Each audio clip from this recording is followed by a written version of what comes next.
All right, so here we are backstage, WayBack Pointfest, and we are absolutely thrilled. Myself, Mr. Jeff Burton. Thank you. It's thrilling to be here with you. Oh, you're talking about them. right. Noodles and Peanut, gentlemen, it's great to see you. Thanks for coming back. You guys get along like me and Noodles get along. Yeah, I can see that. Sure.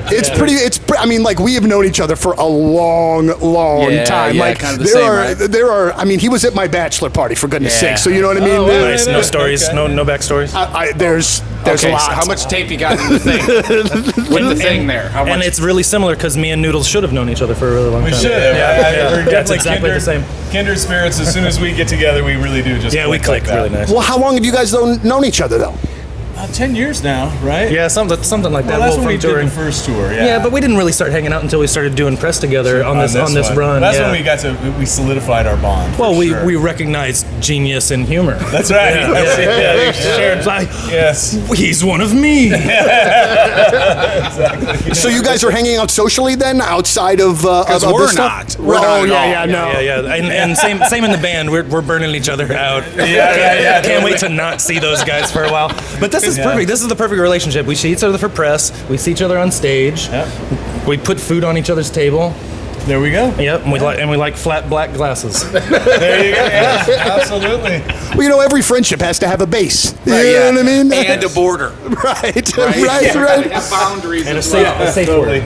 How long did it? How long did it take for this to come together? You know what I mean? Like, did it just? tour? Yeah. I mean, because it seems like thick as thieves at this point. Yeah, well, we did it, like I said, what was it, 9-10 years ago? I can't even remember. Yeah. Doesn't seem even like it was that long. Yeah, whatever. Yeah, It's longer than we thought it was. Yeah.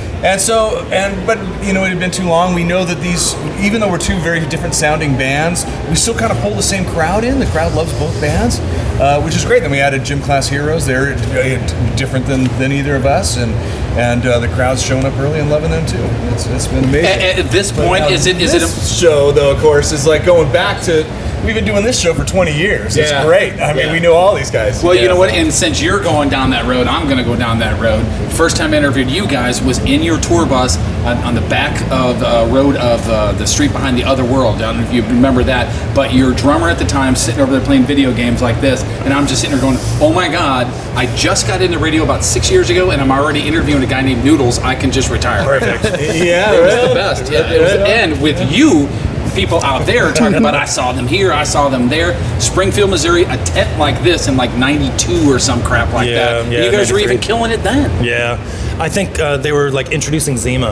I mean, Yes, one of those shows, there was Right buckets and buckets of Zima, and people are like, "What is this stuff that I keep drinking over and over and over?" You know who drank that religiously was Fletcher from Pennywise, of all people. He kept him afloat. Yeah, totally. For a while. For a long time. Yeah. For a while, right? And that's not ironic. He legitimately liked Zima, huh? He did. Yes. He did, I don't know if he does things ironically. He's too big to do things ironically. It goes straight into terrifying. Yeah. How did the Super Troopers video come together with you guys and this tour? That was a really neat thing that just sort of came out of nowhere. Well, we were just like it showed in the video. We were driving around. We got pulled over. What do you want? All right. I see. Not more to that than that.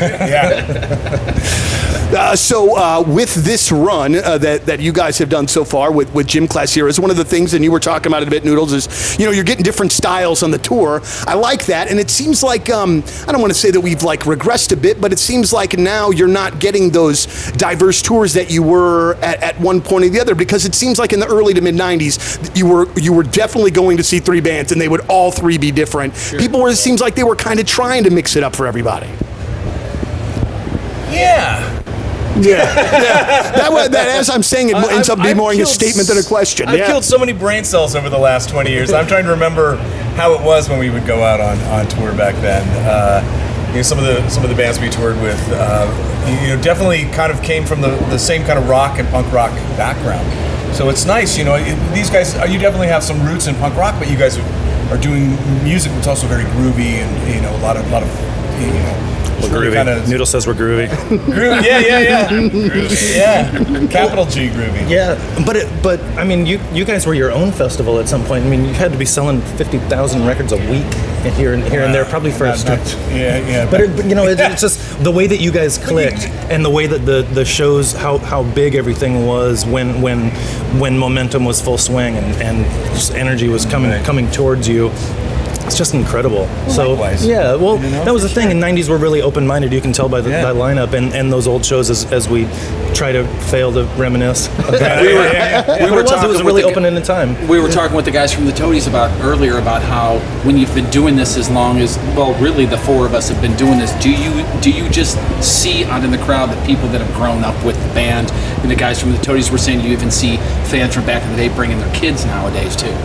Well, I think the pretty fans from badass. back in the day are back either like in the seats or maybe even the lawn section, but their kids are right up front, you know, mixing it up in the pit. Which is good parenting. Sure, yeah. Yeah, responsibility. But it's great, yeah. I mean, we still have a lot of young people out front, which is just amazing to me. You know? Totally, and they know it feels so great. They know the old stuff. They know the new stuff. Yep. I think that the younger kids want the new stuff. Want it to reflect upon the old stuff, but also have us push forward into the future and make it sound like present tense.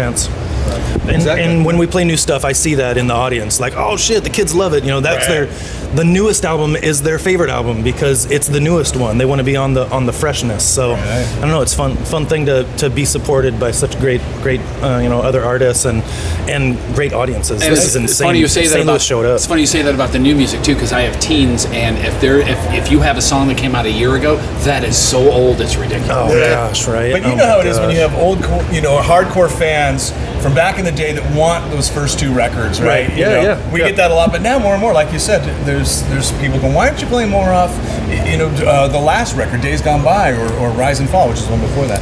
More and more, I'm getting a lot more requests for those songs. That's great. It's a beautiful thing. I think anything goes. We can make a set go one way or the other, and as long as you're feeling it on stage, I think the audience will feel it as well.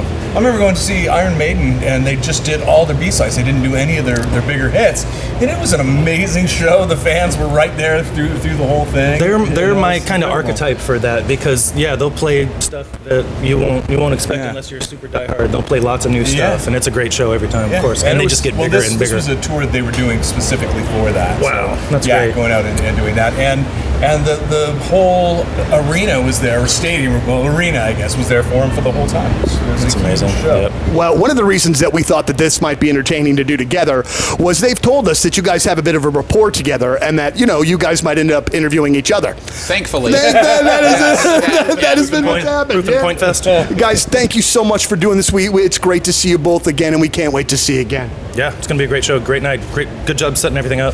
Thank you. It's all us. Very good. It's Donny, Burton, Noodles, Peanut, backstage, WayBack Pointfest. Thanks, everybody.